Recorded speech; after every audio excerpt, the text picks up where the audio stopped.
In order to wire circuits and create panel schedules in Revit, you must first create circuits. Circuits connect similar electrical components to form an electrical system. When circuits are created for a power system, only compatible devices can be connected. All devices in a circuit must specify the same distribution system. In other words, they must have the same voltage and number of poles. Then Revit will automatically calculate wire sizes for power circuits. In the south portion of Level 2, I have begun placing lighting fixtures. I have already created switch systems, and I need to create circuits for them now. You can create circuits to power lighting fixtures just as with electrical fixtures. To create a circuit, I'll first select a lighting fixture. When I do, the ribbon changes to the Modify Lighting Fixtures contextual ribbon. There's also a Switch Systems contextual ribbon since the fixture belongs to a switch system. On the Create Systems panel, I'll select Power. When I do, the circuit is created, but only the lighting fixture is added to the circuit at this point. In the contextual ribbon, I'll click Edit Circuit in the System Tools panel. Revit enters into Edit Circuit mode and everything on the screen goes dim, except for the fixtures on the circuit. Also, Add to Circuit is selected by default in the Edit Circuit panel of the contextual ribbon. So I can begin selecting lighting fixtures to add to the circuit. As you can see, each time I select a fixture, the element becomes bold, and I can easily see which components I have selected. In order to add multiple devices quickly, I can use a window selection. I'll select all of the lighting fixtures in the computer lab and drafting room along with each lighting switch. If you exceed 80% of the defined circuit rating, Revit will display a warning informing you of that fact. Once all the fixtures that need to be on the circuit have been selected, we need to select the panel. To do this, expand the panel drop-down in the options bar and choose the panel here. In this case, I'll choose panel LP-A. With the circuit complete, I'll click Finish Editing Circuit. Now when I select a lighting fixture that I added to the system, 3 contextual ribbons appear. I'll switch to the Electrical Circuits contextual ribbon. Now the Properties palette populates with the circuit properties. In the Electrical Loads section, there are several important parameters.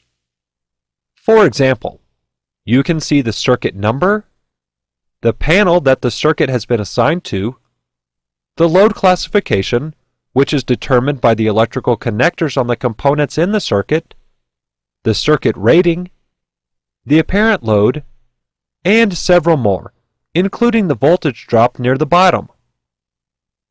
Also, realize that you can adjust the wire type and see the wire size that Revit has calculated. Additionally, in the ribbon, in the System Tools panel, you can see the circuit number in the System Selector as well. Also, if you want to edit the circuit, you can select Edit Circuit to return to Edit Circuit mode. Or if you had not selected the panel for the circuit, you could choose Select Panel Now in order to do so.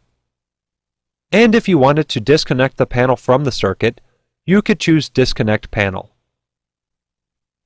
In the drawing area, pay attention to the temporary wiring layout. We can convert this temporary layout to actual wiring. To wire the circuit, first click Modify to deselect everything. Then hover your cursor over one of the lighting fixtures and press Tab until the temporary wiring for the circuit once again appears. Then click to select the circuit.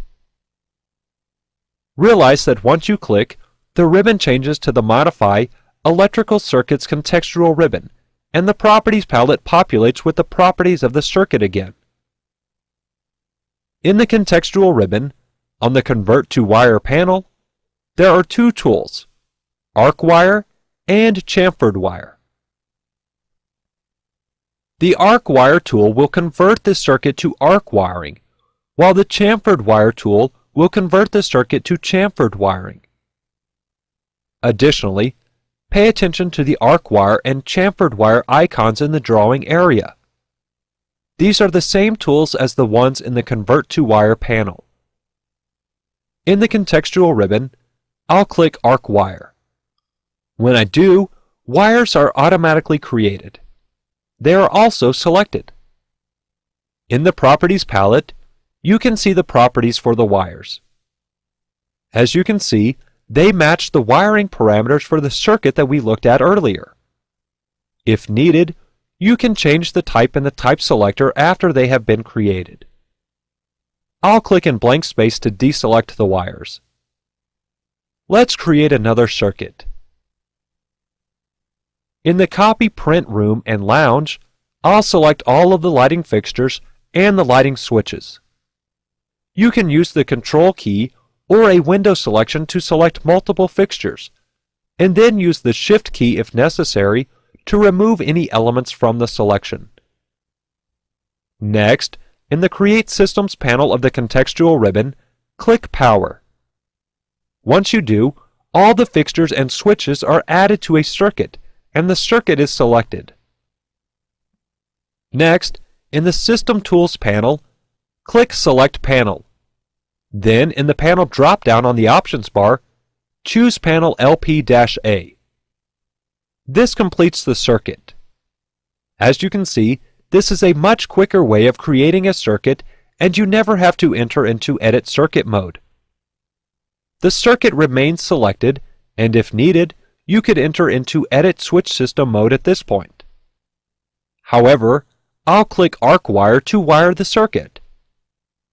Now the circuit has been created and wired. After the wires have been created, you may need to select a wire and adjust it. Realize that there are several ways to create circuits and wire them, and some methods are much quicker than others.